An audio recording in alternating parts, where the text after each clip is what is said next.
Why did David's conscience convict him in 1 Samuel 24?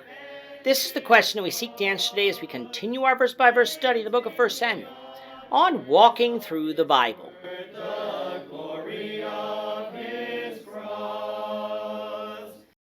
Today we're going to be discussing 1 Samuel chapter 24, verses 1 to 7. Before we do that, let's read the passage.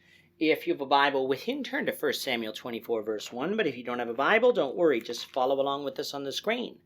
The version that we'll be reading from is the New King James Version. So 1 Samuel chapter 24, beginning at verse 1. Now it happened, when Saul had returned from following the Philistines, that it was told him, saying, Take note, David is in the wilderness of En-gedi. Then Saul took 3,000 chosen men from all Israel, and went to seek David and his men on the rocks of the wild goats. So he came by the sheepfolds by the road, where there was a cave, and Saul went in to attend to his needs. David and his men were staying in the recesses of the cave. Then the men of David said to him, This is the day of which the Lord said to you, Behold, I will deliver your enemy into your hand, that you may do to him as it seems good to you. And David arose and secretly cut off a corner of Saul's robe. Now it happened afterward that David's heart troubled him because he had cut Saul's robe.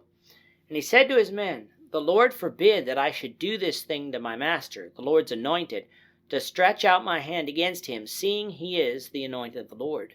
So David restrained his servants with these words, and did not allow them to rise against Saul. And Saul got up from the cave and went on his way. David is on the run from King Saul. He has been among the Philistines, the Moabites, and is now in southern Judah. He had been in the wilderness of Ziph, but the Ziphites had been against him and told Saul where he was. So David fled further south to the wilderness of Maon. At the end of the last chapter, through the providence of God, David was saved from the hand of Saul when the Philistines attacked Israel, and Saul had to leave to attend to that. Following his escape, David went to En-gedi, which is on the west coast of the Dead Sea. At the beginning of chapter 24, we have Saul completing the task with the Philistines and returning to hunt David. It was told to Saul that David was at En-gedi, and so that is where Saul went.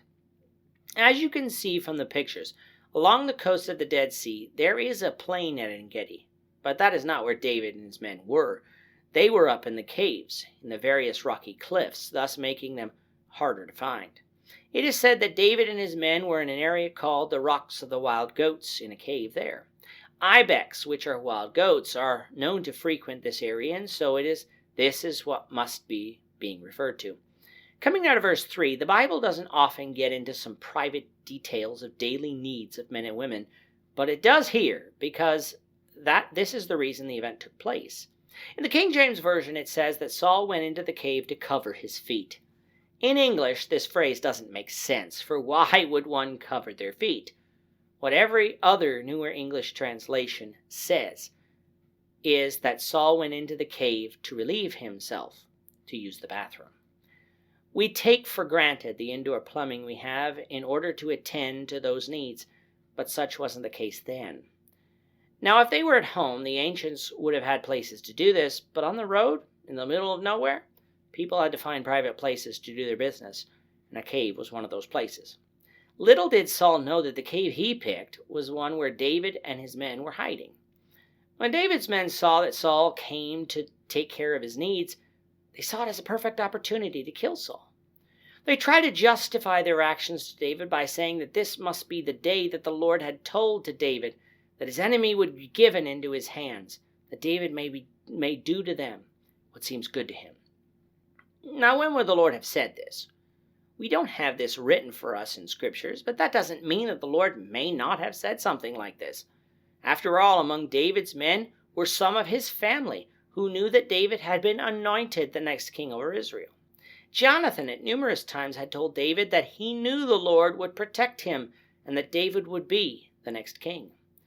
And then in the last chapter at Keilah, the Lord had delivered the Philistines into David's hands, which the Lord had also done in times previous.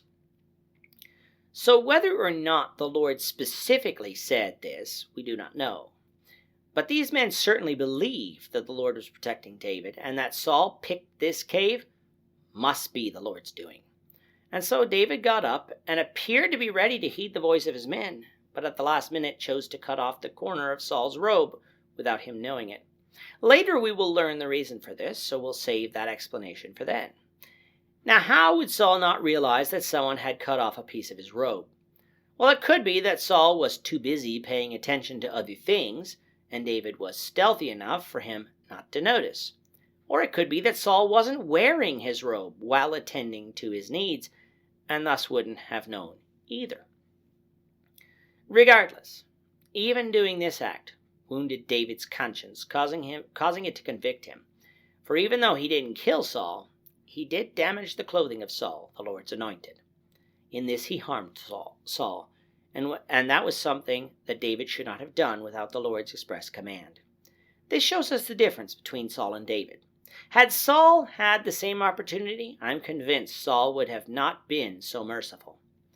But David was a man of faith, a man after God's own heart. That didn't preclude David from sinning, but David was a man who wanted to please God, and when he failed at doing so, would repent of his sins, something we should emulate. It took all of David's authority to prevent his men from killing Saul instead, but David succeeded, and Saul, having finished his business, left the cave. We'll see the aftermath of this event, the Lord willing, in the next lesson. With that, our time is up for today. The Lord willing, we hope you'll join us for tomorrow's discussion of 1 Samuel chapter 24, verses 8 to 15, as we continue our walk through the Bible, one verse at a time. Thank you for watching today's episode. We hope that you found it edifying and ask that you not only subscribe to our channel and podcast, but that you like and share this episode among your friends, so that the saving gospel of Jesus Christ can go out to the whole world.